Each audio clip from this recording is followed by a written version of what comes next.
Hello everyone, how are you doing? This is MD Tech here with another quick tutorial.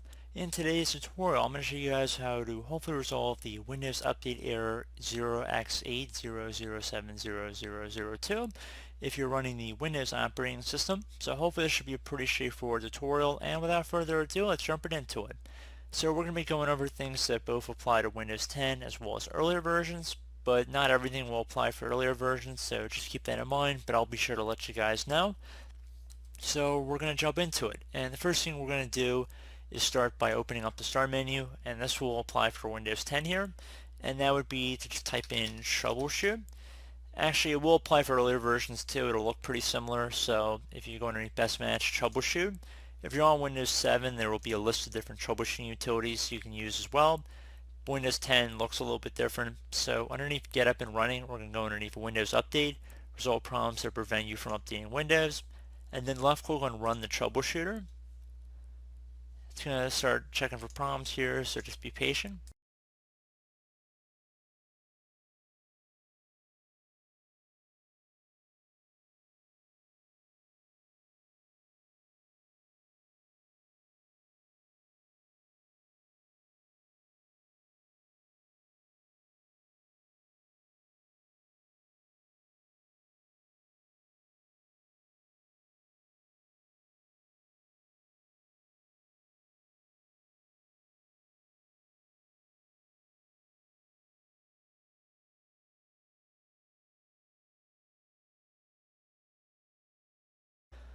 Okay, so it might say pending system changes that require a reboot has been detected. You have to restart the computer and then try and run Windows Update again. So I would suggest just left click on next if it finds anything else here. So you can see it's already picking things up. So I'm going to click on close. Would suggest you guys restart your computer, and I hope that was able to fix the problem the first way. The second way, this should again apply for all versions of Windows, and it should look a little bit similar.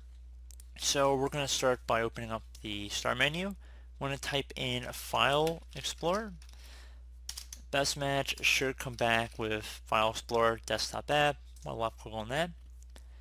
And now you want to go underneath this PC on the left side. On Windows 7 or Windows 8 it might say local disk, but you want to just go underneath local disk here, and it happens to be my C drive. So I'm going to just double click on that. And then I'm going to go double click on the Windows folder. And now I'm going to scroll down until I get to software distribution. Double click on that one time. So if there's anything in this folder right here, you just want to highlight over everything. Right click and then just left click on delete. You just want to delete everything out of here. You're not actually deleting any Windows updates. This is just basically a cache for the Windows updates that are being downloaded and installed. So it's really no harm in deleting it, just clearing it out.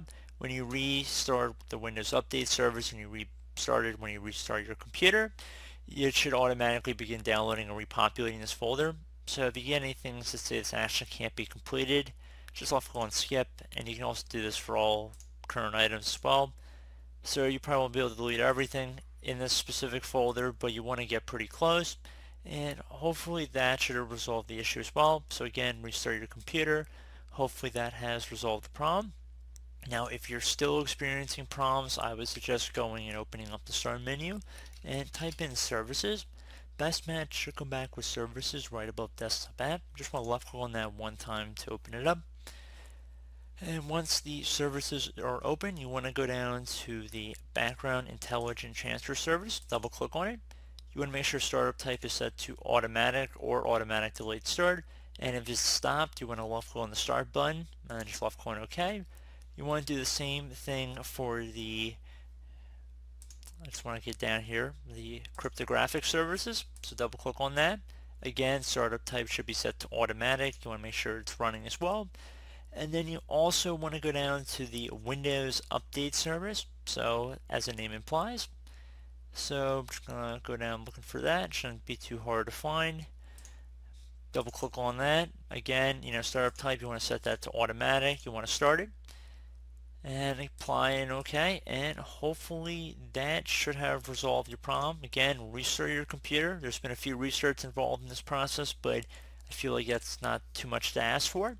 So I do hope this brief tutorial was able to help you guys out, and as always, thank you for watching, and I do look forward to catching you all in the next tutorial. Goodbye.